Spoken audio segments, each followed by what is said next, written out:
Everybody here, 4:30, I'd like to call this meeting of the utility committee to work, and I'd like to start with the pledge.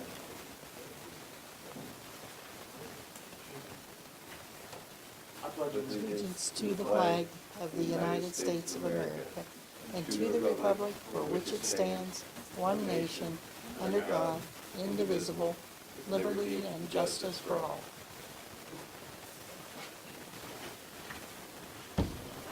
All right, next item on the agenda is the roll call. Hicken, Here. Walther, Lee, Here.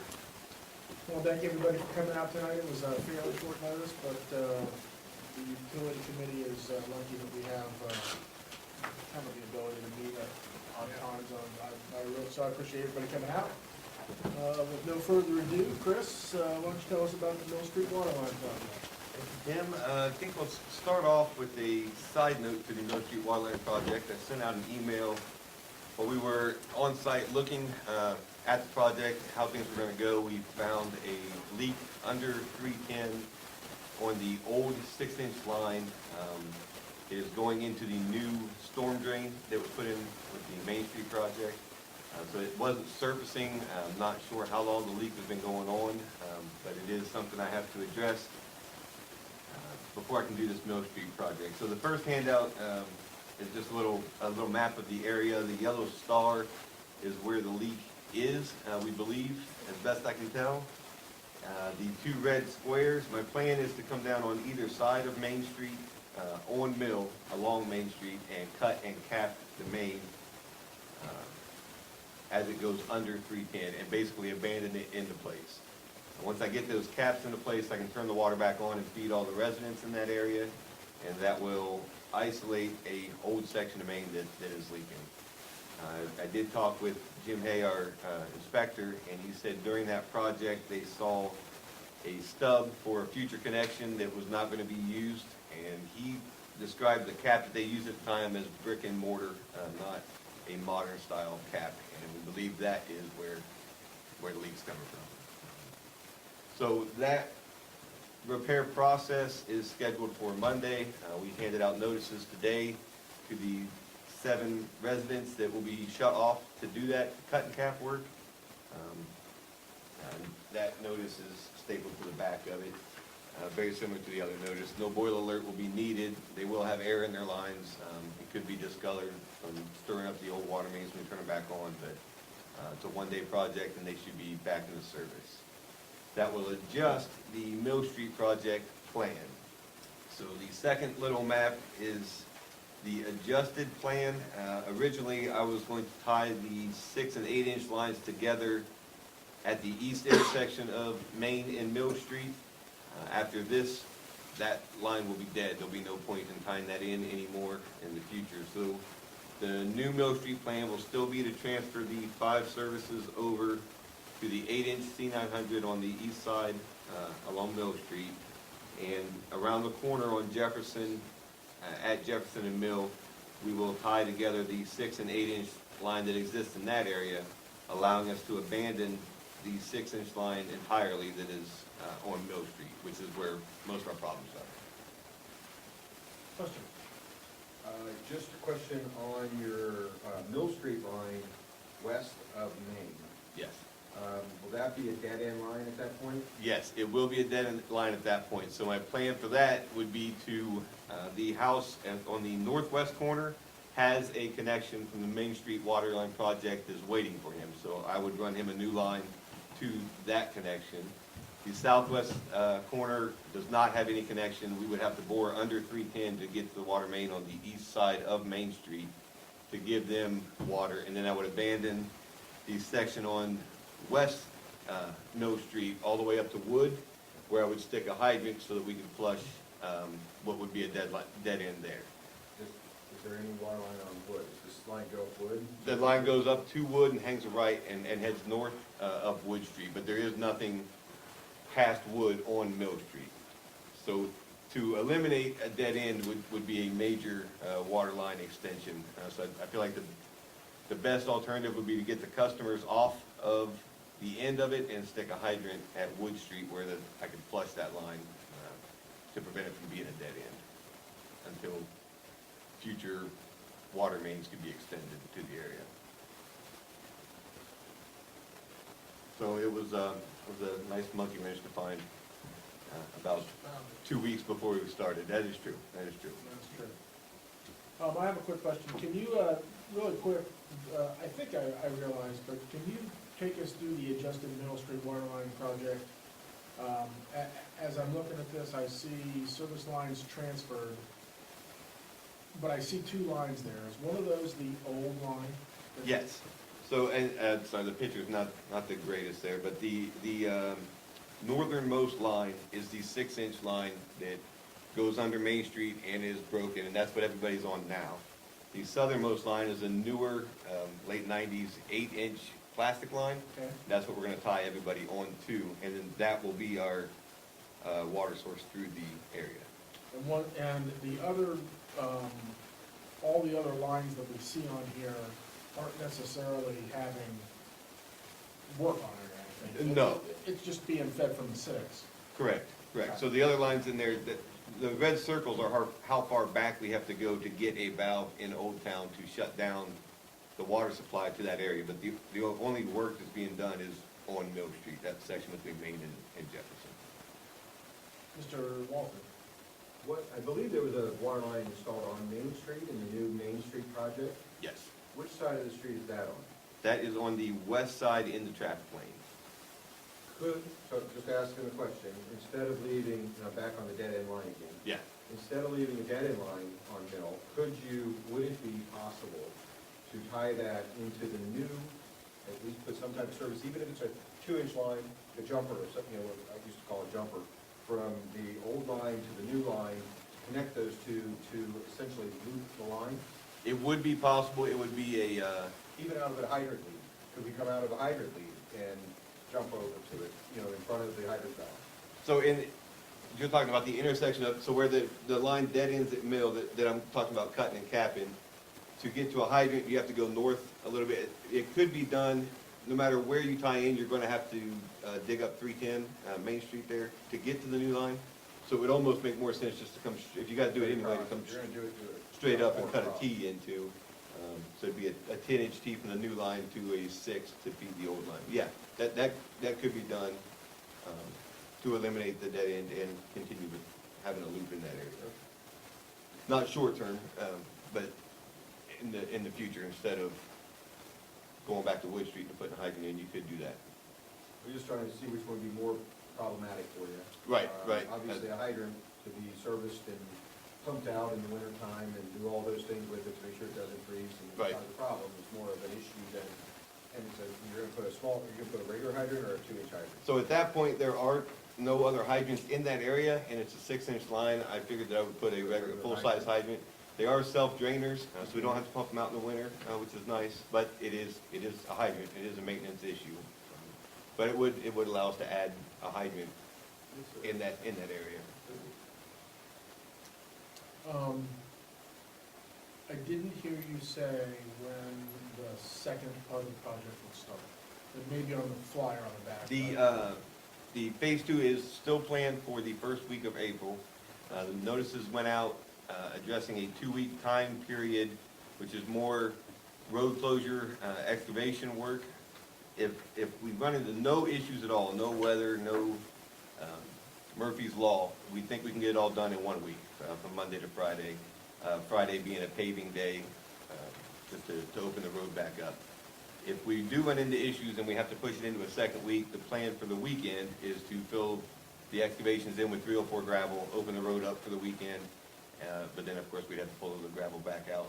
Just we have a plate over it, or will the gravel be good enough? The gravel will be good enough. We'll fill it with 304 gravel. It has a tendency to settle and get worked out, but over a weekend it shouldn't be an issue. And will we be posting traffic notices? Yes, so a week from Monday was a 2-week notice. We handed out notices for this phase. The 25th, we're gonna hand them out again. We went to every door that is affected and taped it right to the front door. And that Monday, the service department's also putting out their road signs to notify along 310 that Mill is closed.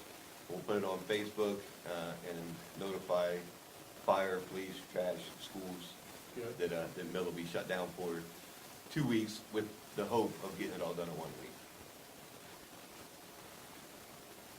And then, is there any corresponding paving taking place? I don't really remember. There is, the street service department's planning on, I believe his time frame was May or June of paving this section of Mill Street, which is why we were trying to get in and. I remember that part, I just wasn't sure if you were paving it as part of the 2 weeks, like, Yes, so we're putting in Alan requested a base coat of 9 inches and then an intermediate layer of 3 during this phase to prevent just having gravel in there for a month or 2 months that it would take to pave the whole road. So we're gonna patch what we dig up, and hopefully we'll be able to do that the Friday of that week, unless we run into a problem, and then it'll push over into the second week. and then this section of Mills on the ramp. Yes. Question?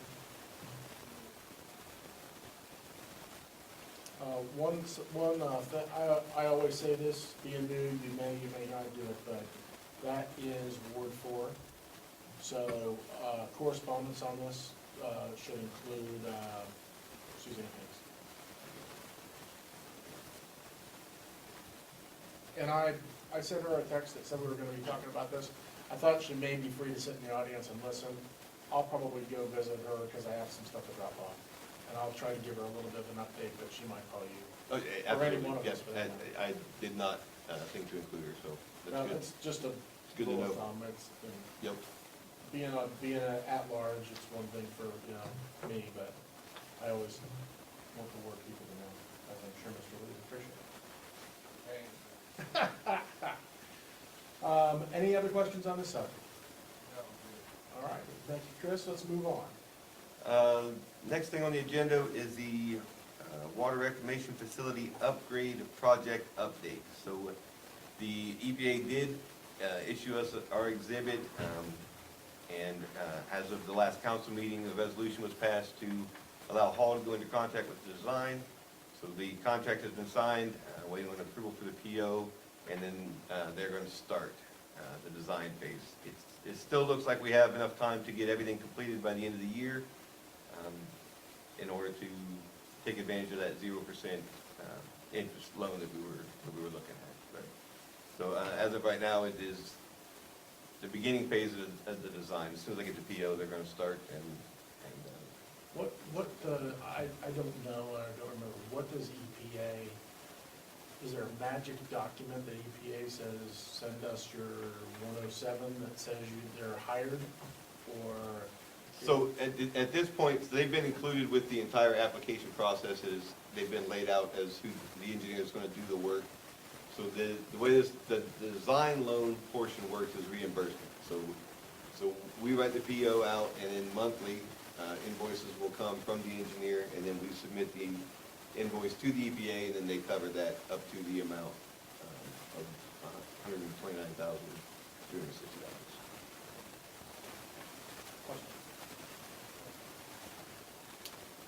Anything else, Chris, you think is particularly of note as it relates to that? As it relates to the wastewater plant upgrade project, not particularly. We have seen about the same, so we talked a little bit before about the press helping us some with our phosphorus reduction. It stayed about the same into the second month. It's not enough to get us to a 1, but it is enough to help us out quite a bit. So we're still looking at around the 8 to 10% reduction just from having the better press. Again, not enough to get us where we think we're going to need to be, but it does help. But yeah, other than that, we did do a tour of Heath wastewater plant. Has the same jet aeration system that we're talking about. They spoke very positively of it. They're able to control their DOs however they want to consistently throughout the day, and they do not have maintenance issues to complain about or anything like that. So that was a positive sign hearing from them. But outside of that, it's still preliminary. We're still just waiting to start the design process. Okay, that's good. That moves us on while I'm stopped here for just a half a second as we move into rate structure. And I know that there's a question that I'll have when we talk about rate structure as it relates to that WRF upgrade and this, but I also want to thank Mr. Nicholson for coming down and the finance stuff. And we can roll right into that because I like meetings to go quick. So, there we go. So the rate structure packet is what was bound with the clip. A lot of this is duplicated from before, so I'll just kind of scan through what it is real quick. The first little stapled group is the current utility rates, and then the graphs of the current funds that came out of Jamie's budget book.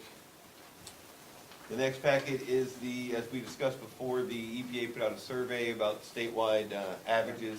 It's their rates. The third page is our rates, just to see a comparison on where we are to the state average. And then we get to the meat and potatoes. We get to the fund graphs. So the first page is the first four options that we discussed, of the 5%, 10%, 15%, and then 3 5s. The second page, options 5 and 6, are a 5% in water and a 3% in sewer, with a year off in between. And then the option 6 is a 5, a year off, 5 year off, and 5% increase in both water and sewer. And as we discussed that at the last meeting, the concern was that the sewer line was still slightly trending down, and we wanted to see where we could bring it up, which brings us to the third page, which is options 7 and 8. You can see that options 7 and 8 are both similar in what they do to the fund graphs. 7 is a 5% water, 8% sewer increase, then a year off. 5 and 8, a year off, and 5 and 8. Option 8 was a 5% in water every other year and a 5% in sewer every year for the next 5 years. So that's what the fund line does. Jamie was nice enough to take the time and develop a year 2024 on his forecast, just so that we could see the impact of all of the options that we were looking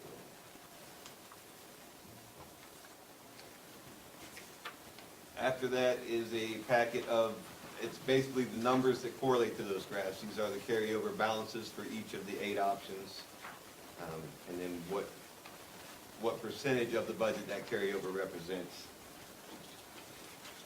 The next page is a color-coded option. This is based off of the average user that we have is 5,000 gallons a month. This is the dollar amount for each option's increase. Options 7 and 8 are highlighted because those are the only 2 options where both graphs, both funds stop declining and start to slightly increase. But it gives you in-town is the top 3, out-of-town is the bottom 3. There's a water, sewer, and then the combined increase that each option would be on 5,000 gallons a month. And then the last packet is that comparison packet again, just with on the very third page, options 7 and 8 have been added to it. One thing that you can see is regardless of what option we look at, the in-town rate becomes the third most expensive rate of these local communities. The out-of-town is the most expensive rate regardless of any rate option. So some key notes there. But, that's pretty much all the information in there. Okay. It certainly is. You can see our march and our series of questions and how we've gotten to where we are. I have some questions, but I'll throw it open to anybody on the committee if you have a specific statement or questions about. I guess the first thing I would say is I appreciate the work that was put into the dollar amounts for each option. And I really appreciate you guys doing that because it kind of, for me, brings it home for, and it's different than I thought in the end it might be with option 7 and 8. I don't know how council or how specifically how this committee feels about 7 and 8 and the increase per month. My gut feeling is, at first blush, that looks slightly high to me, but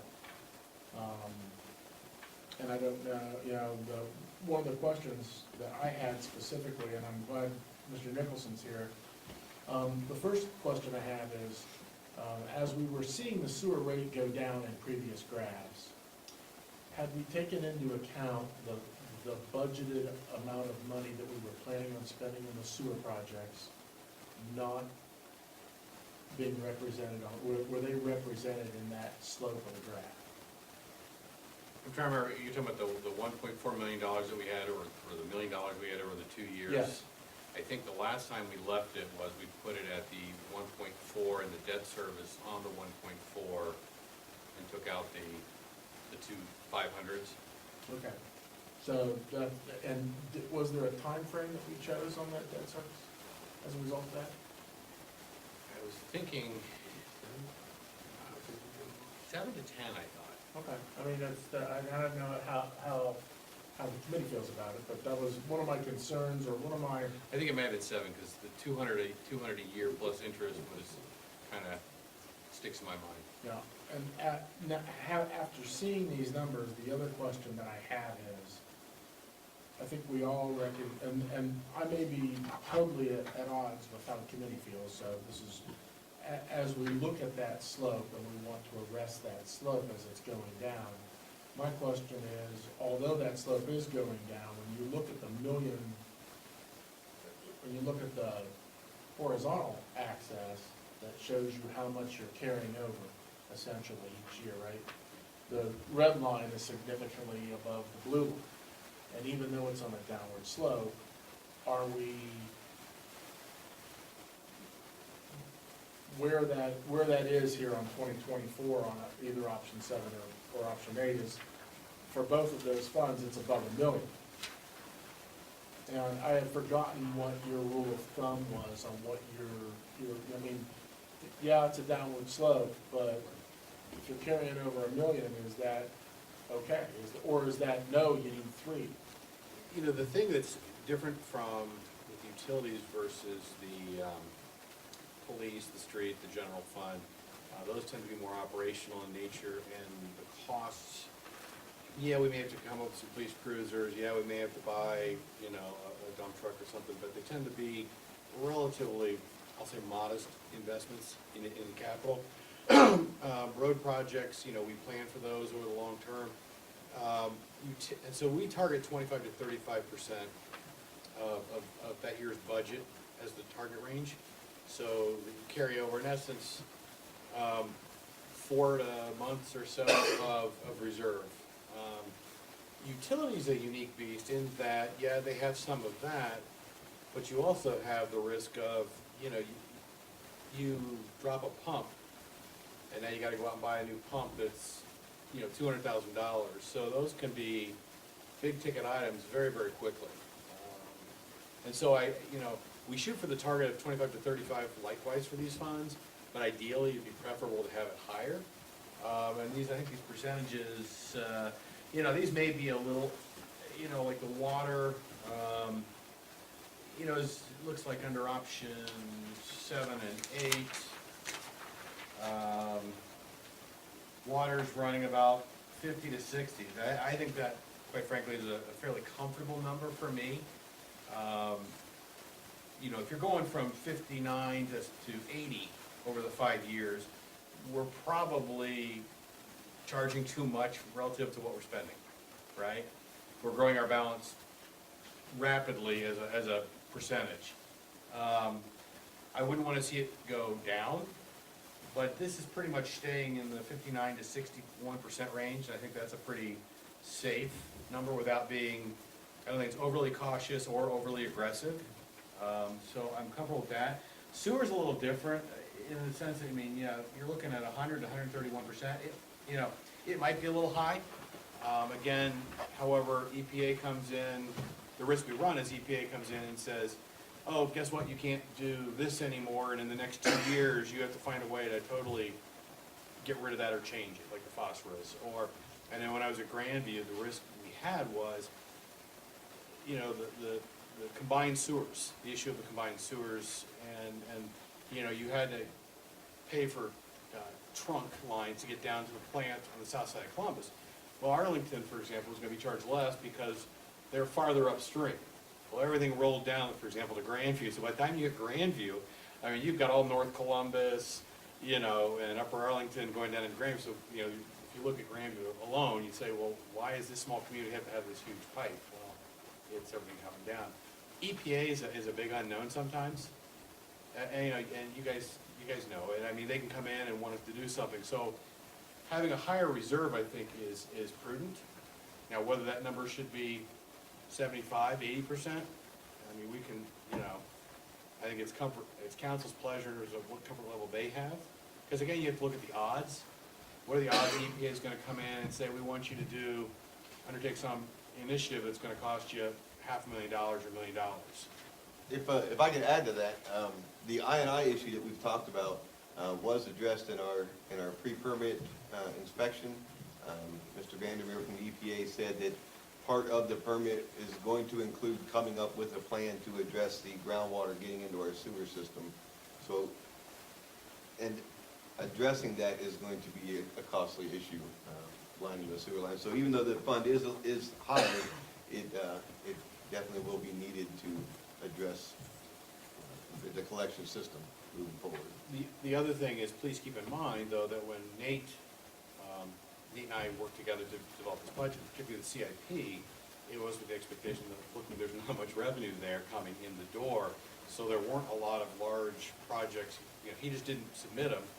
His perspective was, why would I submit them when I know we can't afford them? I remember that discussion. So in the year prior, we had done the funded-in budget with a tab with unfunded. I remember that. He decided not to show that again in the following year. Meaning that there may be things that. Should be done. Or, I get you. Okay. So the expending side of the equation might be a little light in the sewer, just because of the budget constraints we were working with when we developed 2019 through 23 projections. Last question before I throw it open. When we look at options 7 and 8, and indeed when we look at each one of these, and as the committee has changed some of our requests to the finance and the utility department about how we might implement this instead of just taking a giant bite of the elephant and implementing it a little bit differently, is on the dollar amount chart that we have, does that represent at the end? Yes. Okay. The dollar amount chart would be at 2024. When all of the increases come through, this is what the increase would total.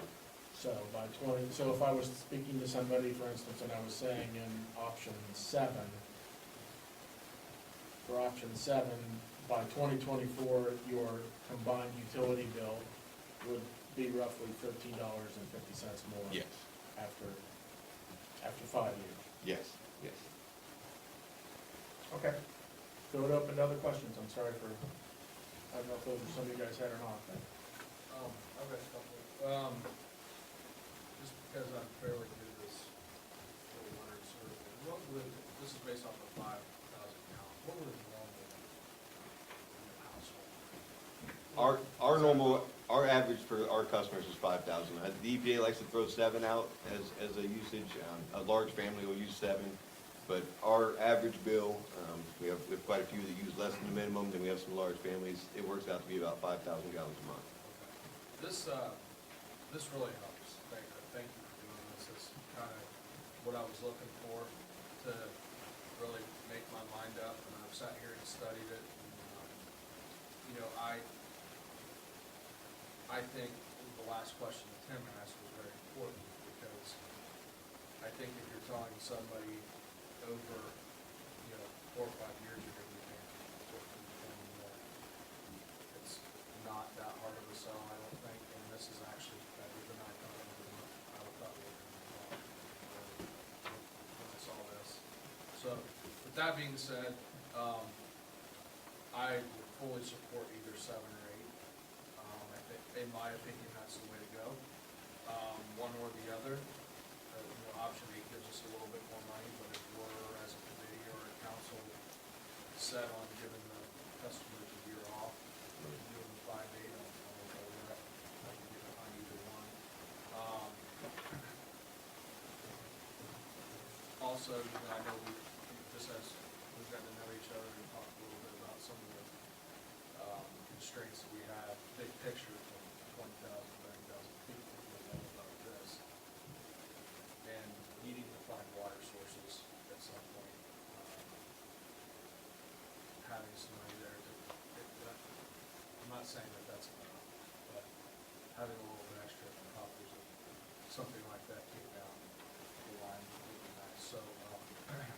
I'm pretty comfortable, I would even go as far as saying comfortable with making a recommendation to council for 7. Okay. Mr. Wolf? Yeah, just a couple quick questions, Jamie, on the slopes of lines here. Yeah. You know, I look at these and I look at, you know, water and sewer increases at 10%, essentially 10% to 15%, and then you get to 7 and 8, and it's 15% and 24% in total, and then water and 8 being 15, and sewer being 25%. And I look at the slopes of the lines at 2024 when those increases are realized, and I don't see, I'm looking at the difference between essentially the water at 10% and the water at 15%, okay? And I'm trying to differentiate the difference between the two. The grade, essentially your slope of your increase, shouldn't be, when you're looking at 2024, I'm just using that as an end date. Everything's been put in, yes, the elevation of carryover is different because you've implemented your increases at different times. But that increase to the slope should be realized, right, at either a 15% increase or a 10% increase. The problem with that is that you're mixing fund balance with increase of revenue. They don't necessarily, I mean, they're related, but it's not. Okay, let's say that both of them were at zero. Doesn't matter when you, let's just say at 2024, we have a fund balance of 0, and we have now, this line is showing us what the increase in fund balance is, correct?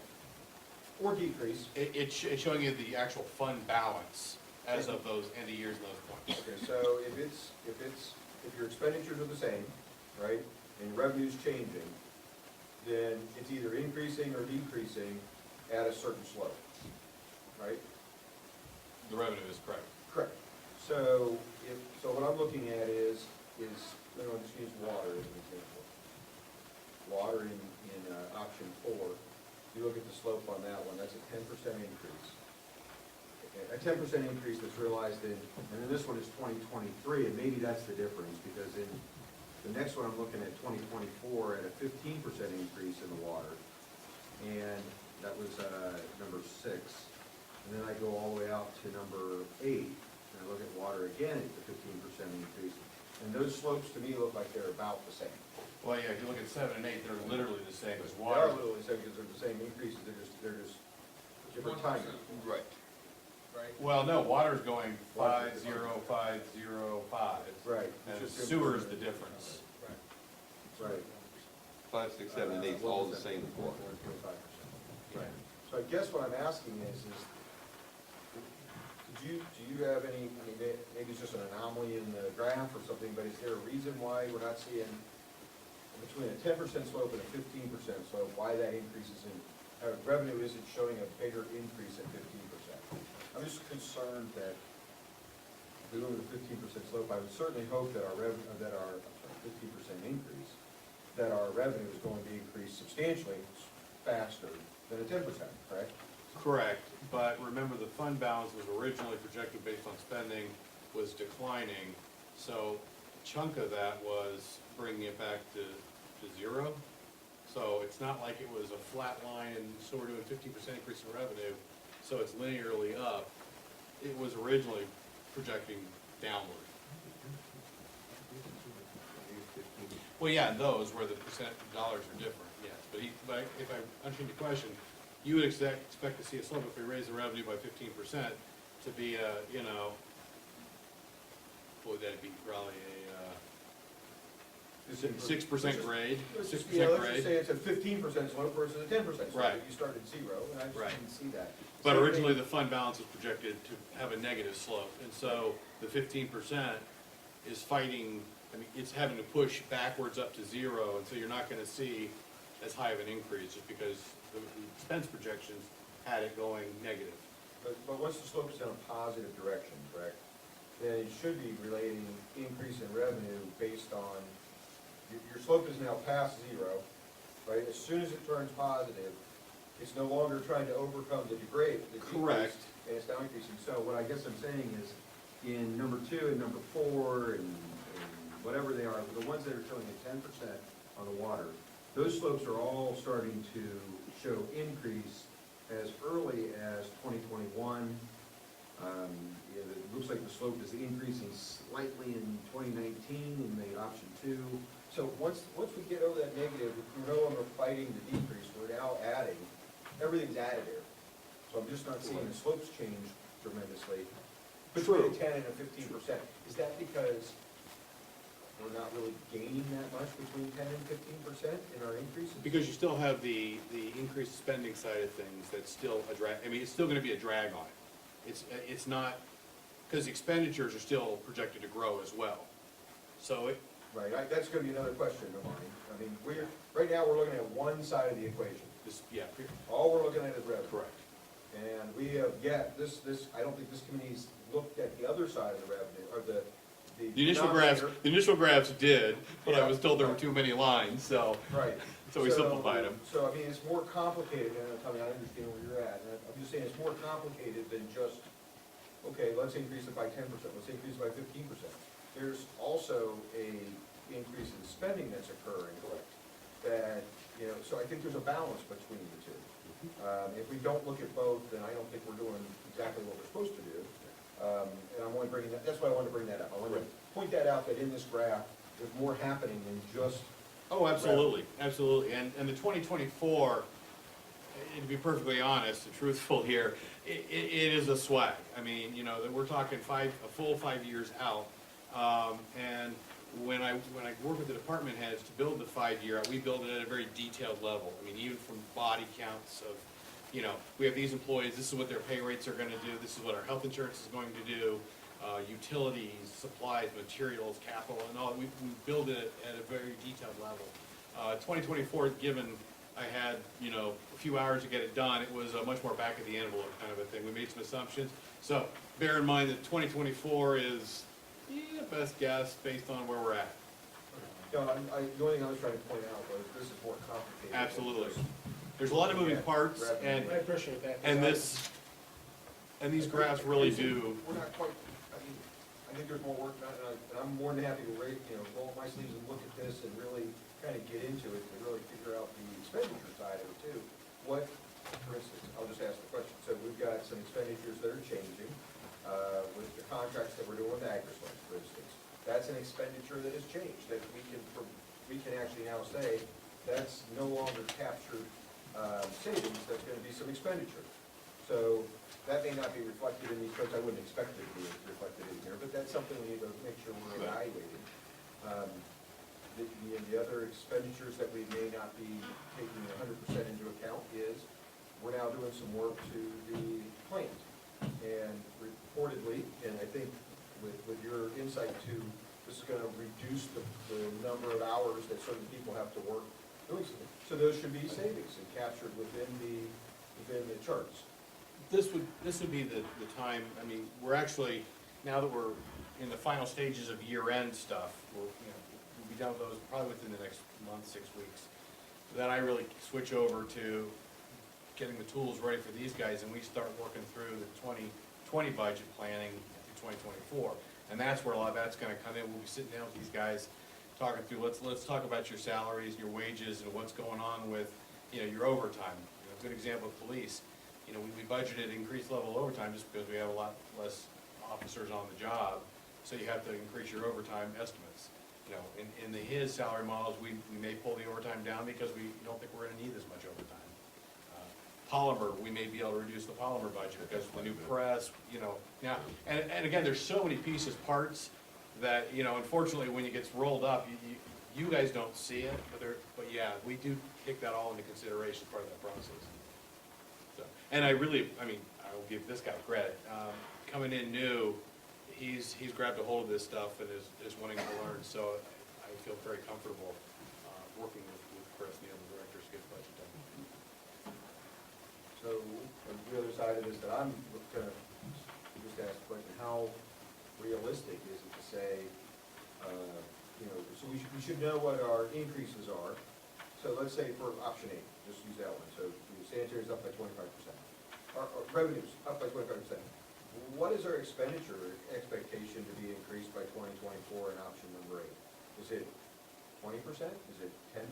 Is it 15%? You know, I'd like to know that piece to the puzzle also, so that we can know if we were to change this chart slightly and say our expenditure, if you had conservatively estimated it to be 20%, and we really dive into it and it's really 15%, then it really, can change that chart pretty quickly, with a 25% increase. Anyhow, I'm just throwing that out there as part of the equation. And there's a lot of unknowns right now for us.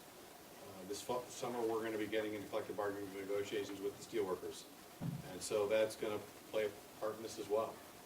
And so that, you're getting it right on the head there. So, I mean, So those are the again, kind of things, we're. we need to know kind of what you guys are assuming to put this together, it's not just revenue.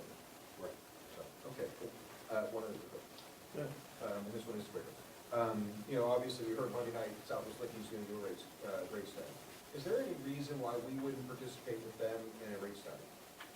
If I'm just throwing it out there, it came to my mind when it was brought up, why wouldn't we be part of that? Why wouldn't we try to at least glean some information from their rate study or participate in their rate study?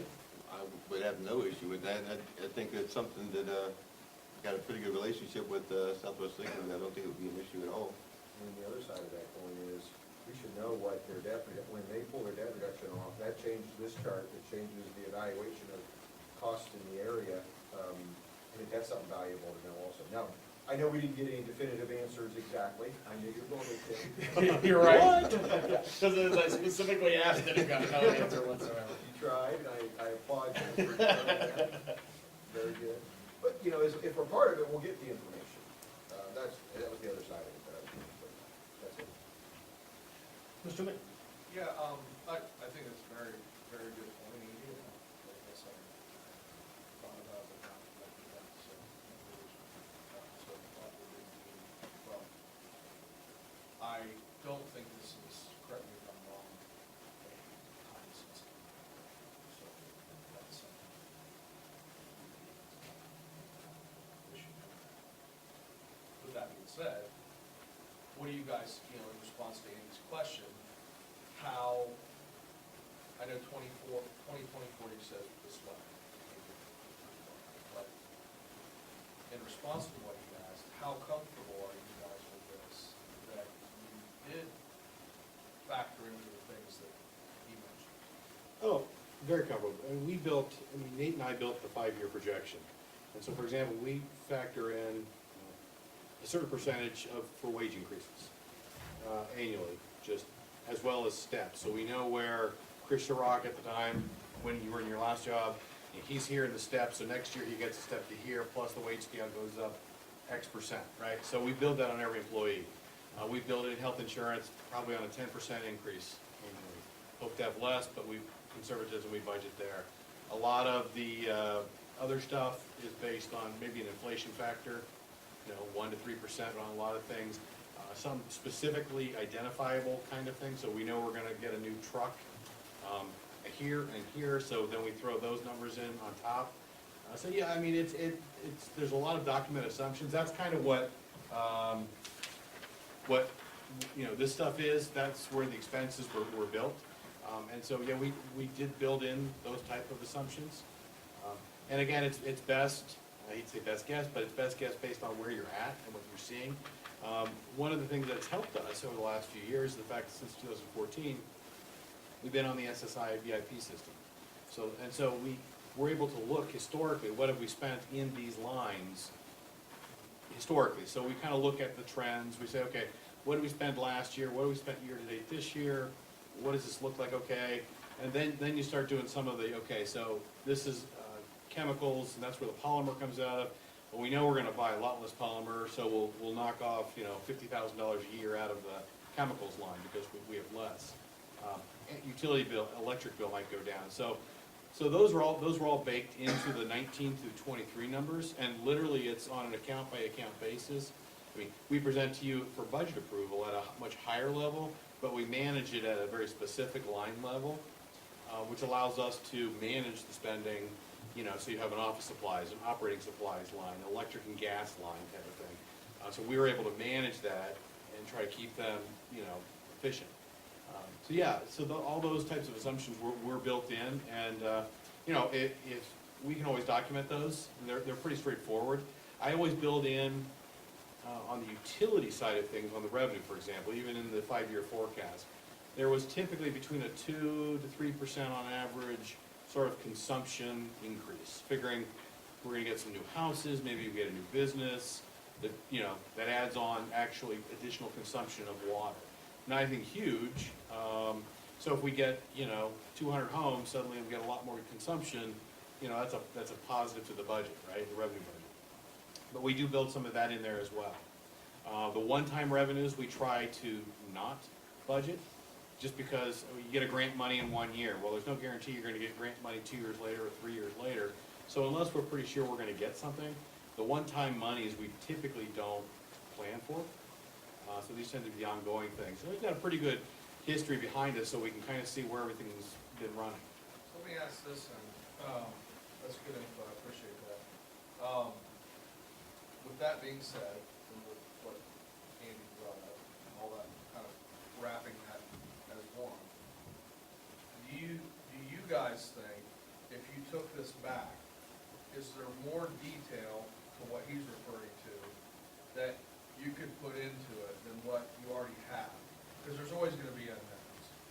There's always gonna be.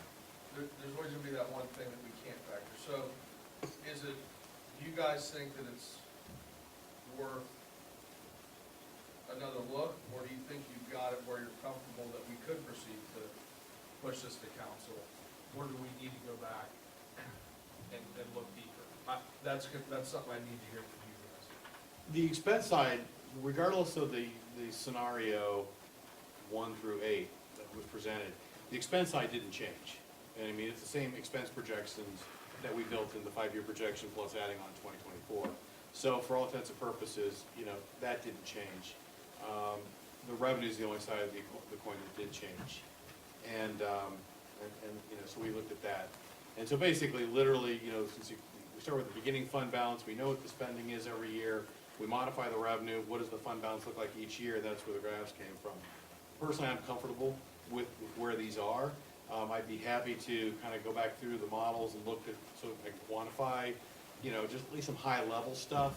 You know, salaries, we looked at this percentage, you know, health insurance, utilities, whatever. I can sort of document what we assumed. And we'll probably dig in the budget book a little bit, because there's probably some one-offs, again, like a new portable pump or a pickup truck or something like that that hits in a specific year. But other than that, I think it's pretty straightforward. With that being said, Andy and Tim, I'm comfortable with that. I'm comfortable with if the committee decides that we need to take another look, I'm good with that. I'm also still comfortable with making a recommendation to council, based on what Jamie just shared with us. And, with that being said, just as I'm sitting here thinking about it, if we were to go forward with make a recommendation to council, even if it's not tonight, I would suggest, and I'd like to hear your guys' thoughts on this as well, recommending to council to decide between giving them 7 and 8 for council to make that call. Maybe we recommend that we feel 7 or 8, so the council has that call. So, maybe that's a good idea, maybe it's not, but it's kind of what's in my head. So, I'll leave it at that, and let you guys respond. So, and I guess I have 2 parts to my original question was, if there is some way you can tell me what the increases in expenditures were for the next 5 years, that'd be great to know that. Okay. Just in general.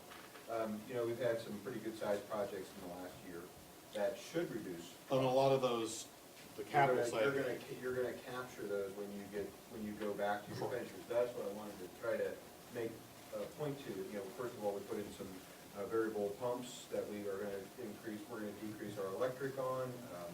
We've got new houses on 310, we've got additional new houses behind the Mexican place that are gonna be in. I mean, there are gonna be some new revenue that are gonna come in, that are kind of like big chunks of revenue.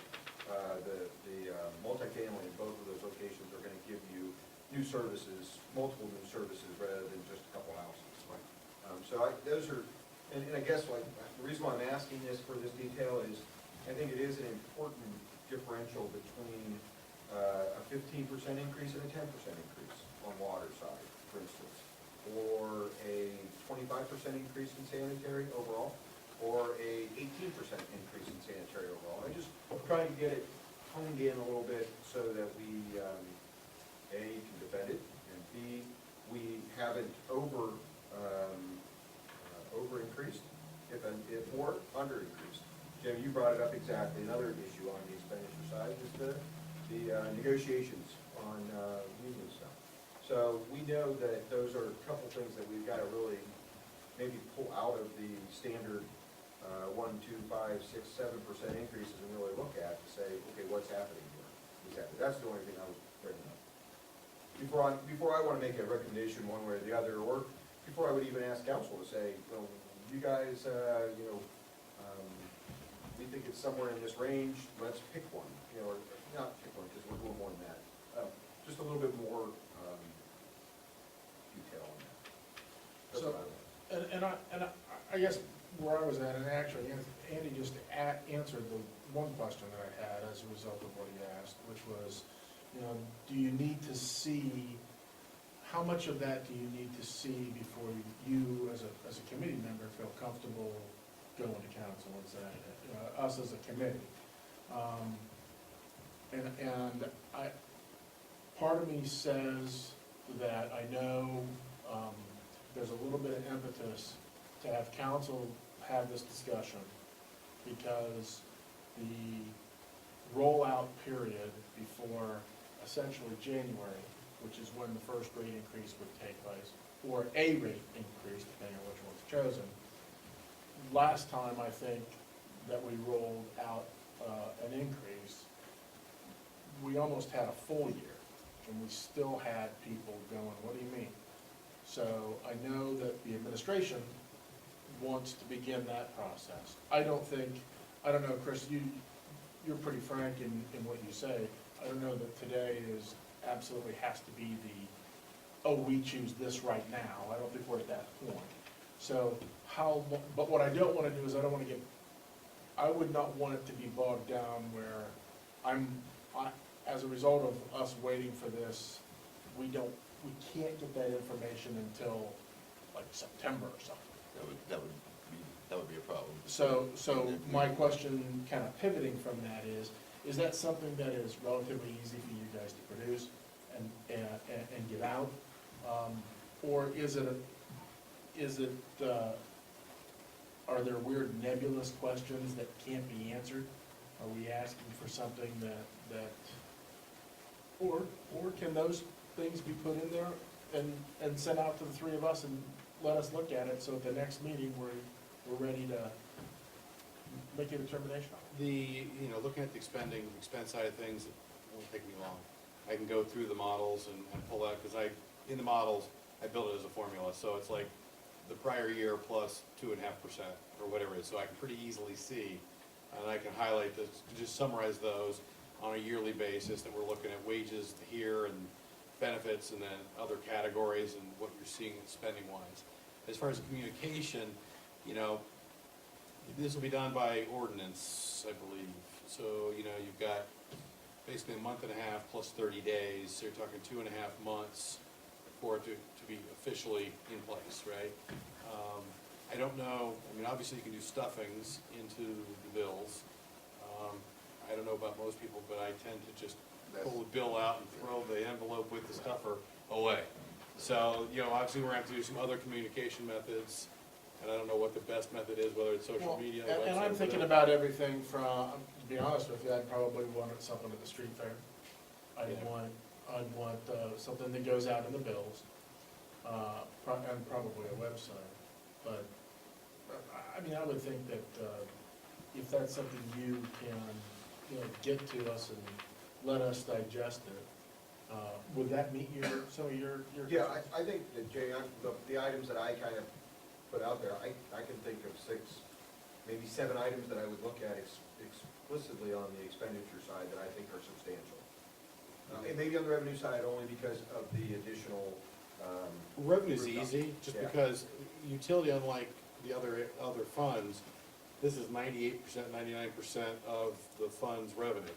You get some little other sources, Right. that, you know, they sell a truck or something, or some weird little money refund Insurance of that. comes back, but it's 97, 98% of the revenue. So a 10%, 15% increase is pretty dramatic on the revenue side of things, because it is the lion's share of everything.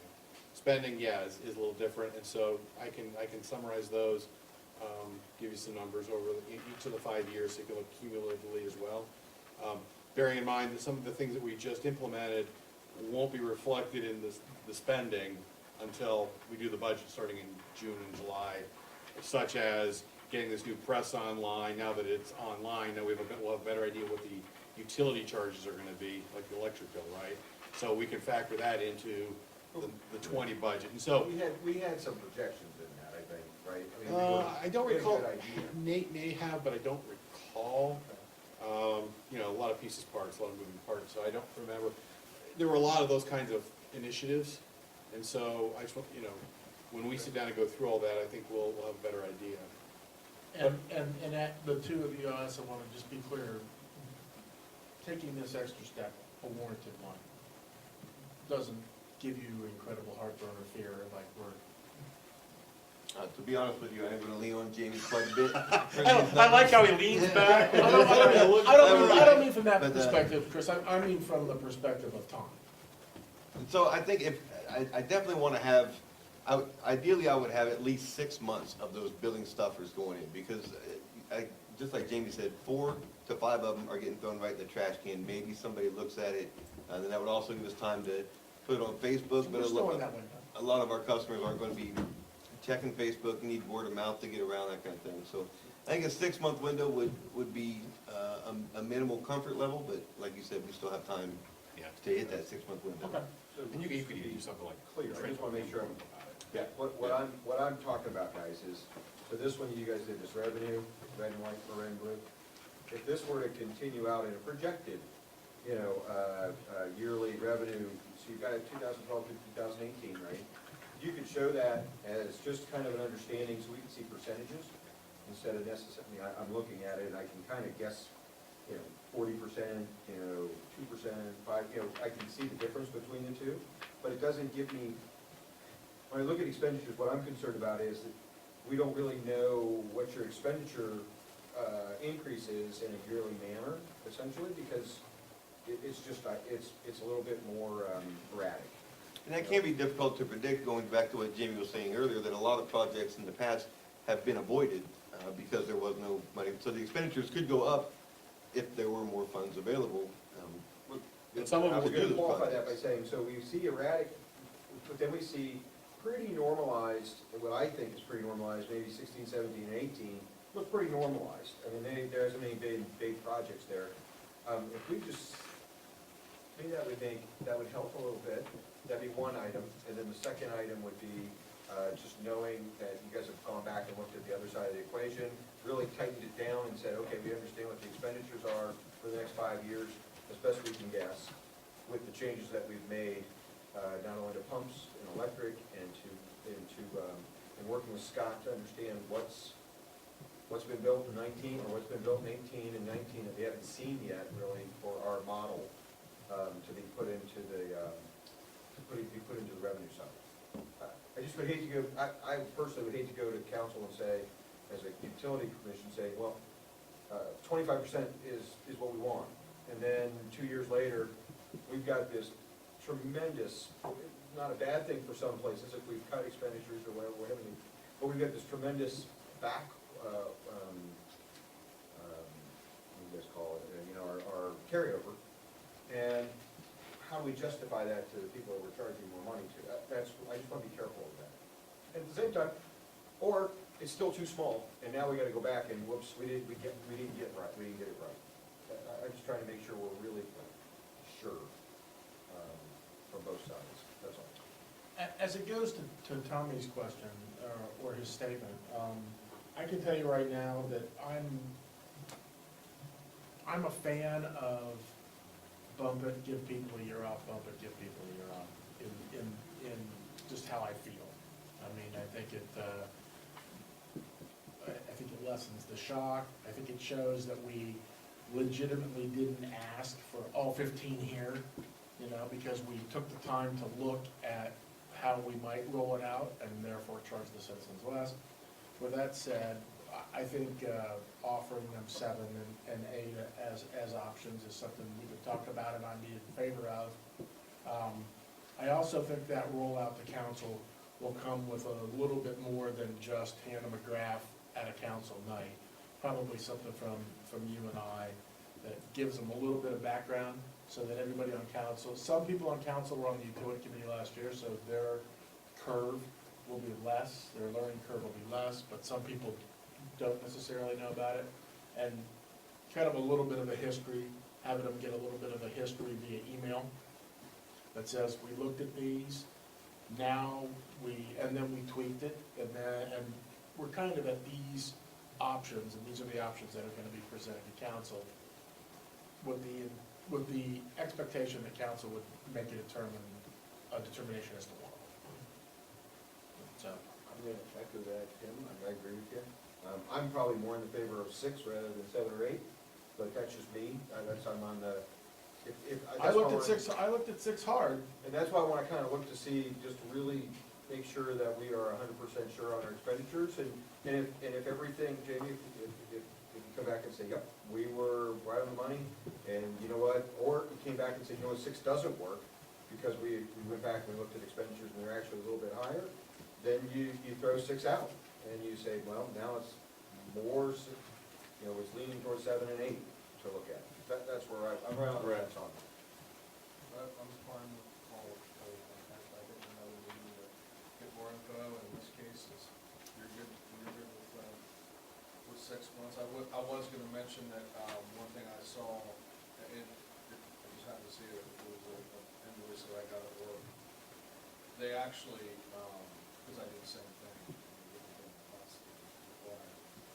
if we put a sticker on the envelope, I was just saying, mentioned print on that. the envelope, talking about important rate. whatever you word Yep, it, yep. important, please, you know, it caught my eye. That is a good idea to It do, caught to my add to eye, it. And it made me actually read the insert. Yeah. So, just, because it's not normal, Right. you know, it's something that when you get your bill, it catches you, because you're looking to see who the bill's from anyway. You run like a public clearinghouse The gold seal right there. You may have won some You may have won You some. may have won. I'm just as guilty as, and I just thought it was a brilliant idea, because it Yeah. caught my eye and it forced me to do it, so. That's a good idea. It does Jamie have was to just be- saying, I think we should definitely do that. But, no, I'm good with everything, I think it's very valid, and, I'm comfortable with that. Good. I guess I'll retract trying to work with Southwest Lake on a rate schedule, we don't have time to work with them on that, so I mean, I didn't Well, understand your timeframe necessarily. One of the things, I had a note in here to myself to ask about that question separately, and I don't know if the goal is to use what they're doing to adjust or affect this decision. I think you're probably right. However, if the goal is to work with them in some way, shape, or form that doesn't take a ton of time or whatever, to educate ourselves as to how they went about it, then I think. That was the goal, was just to understand how they did it, and, you know, In that case, I would say, no, it may not necessarily affect how, we may not be and I don't know how we would be using their data, but it would, I mean, it couldn't hurt us as committee representatives, because it is gonna affect people in the city, just as council people. In keeping with my idea that committees that go longer than an hour are probably not productive, is there anybody got any? One thing. Sure. If you're good. And I know that this is a long, in-depth discussion, but I'd just like to throw it out there for maybe to talk about next week, so we can kind of just have our wheels turn. But I've talked with Chris, and we've talked to you, I have not had the opportunity to talk to Andy about it, and just in passing with anything, but, you know, we've talked about the things that we need to do in the corporate park to make it more attractive. And, you know, we lost the big one.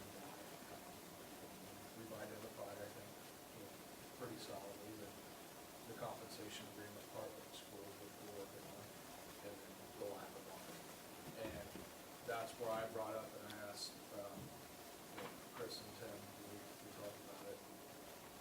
I'd just like to have that on our radar for discussion purposes of, you know, what can we do to increase our capacity? That corporate park more attractive, even if we have to do it in partnership with Southwest Southern, which we most likely would, because it's a shared area, whoever can provide it, it's not a, I learned that. But, the other thing I'd like to tie into that discussion is last night, you know, you heard it because I gave my report, but you were on voting some grounds, but as we're looking at properties to sell, you know, we identified the Lakes Mission, to start there. And I'm sure there's gonna be more that we identify, but I would think that maybe that's an area of funds, as we sell those properties, if we could look for a well field or something, if that equates, so. The only problem is you're crossing over governmental to an enterprise fund, and enterprise funds are, I wondered about that. yeah, those are, in essence, like for-profit businesses, and so the government side of thing has to kind of have a Chinese wall between us. So that'd be really hard to do, and that's not to say the city couldn't fund, you know, some of the engineering costs on behalf of the utility. We'd have to have a conversation to make sure that legal counsel would be comfortable with something like that. I'm not trying to get into a long-winded discussion, I just want to throw it out there, because I have not had a chance to talk to Andy, and I felt that, you know, everybody deserves to hear that, Yep. but it's on my radar personally, and I think. I think we add it to the next agenda, and we can have an open discussion about it, because I think we there's, just talk through it. as you began to figure out, there are lots of moving parts, and there's lots of different aspects to the subject of water and how it gets to that site, and what our responsibilities or our goals might be. So, yeah, I have no problem with having an open discussion. And I learned a lot about the aquifer, and, I mean, you've taught me a ton, and it helps me understand things, but I just want it on the radar is all I'm asking. That's fine. So one other thing, quick thing that Mr. Fox brought up when he was giving his report, I do have a lot of knowledge about what he's talking about with the aquifer, looking into up in Nashville. Well, Alexandria, I was gonna say, sorry. that's a longer time. It's been a long day. It's all right.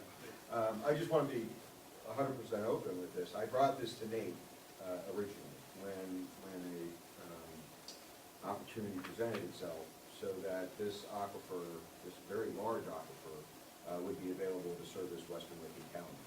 And at that time, it was still being, it could have been, it was my goal to discuss city, even county, Southwest Lincoln, Granville, all entities in that area utilizing this aquifer, because it is that big.